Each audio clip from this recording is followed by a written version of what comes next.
when all through the house not a creature was stirring, not even a mouse.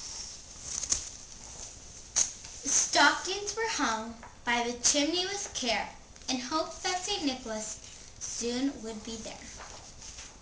The children were nestled all snug in their beds, while visions of sugar plums danced in their heads. And Mama in her kerchief, and I in my cap, had just settled down for a long winter's nap. When out on the lawn there rose such a clatter, I sprang from my bed to see what was the matter. Away to the window I flew like a flash, tore open the shutters and threw up the sash.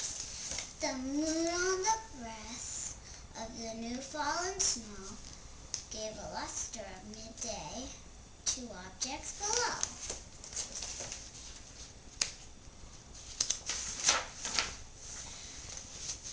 When what to my wondering eyes should appear but a miniature sleigh and 8 tiny reindeer. With a little old driver so lively and quick, I knew in a moment it must be St. Nick. More rapid than eagles, his coursers they came, and he whistled and shouted and called them by name. Now Dasher, now Dancer, now Prancer and Vixen, on Comet, on Cupid, on Donder and Blitzen. Pretty!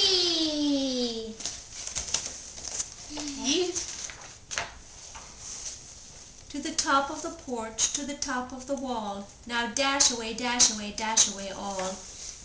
As dry leaves before the wild hurricane fly, when they meet with an obstacle, mount to the sky. So up to the housetop the coursers they flew, with sleigh full of toads, and St. Nicholas too.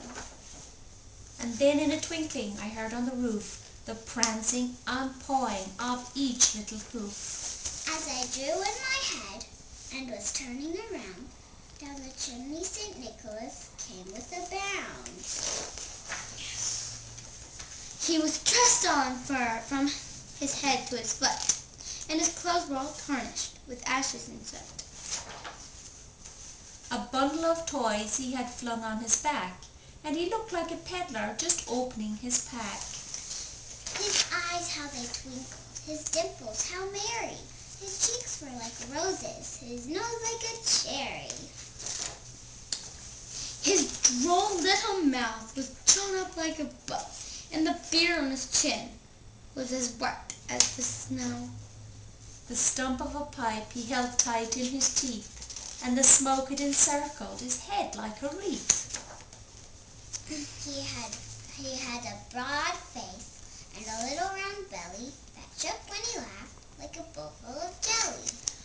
He was chubby and plump, a right jolly old elf, and I laughed when I saw him in spite of myself. A wink of his eye and a twist of his head soon gave me to know I had nothing to dread. He spoke not a word, but went straight to his work, and filled all the stockings, then turned with a jerk. And laying his finger aside of his nose, and giving a nod up the chimney he rose. He sprang to his sleigh, to his team gave a whistle, and away they all flew like the down of a thistle. But I heard him explain, as he drove out of sight, Merry Christmas to all, and to all a good night. That's the end of it. Oh, there's a pretty picture again. And then, yeah, cool. Night before Christmas.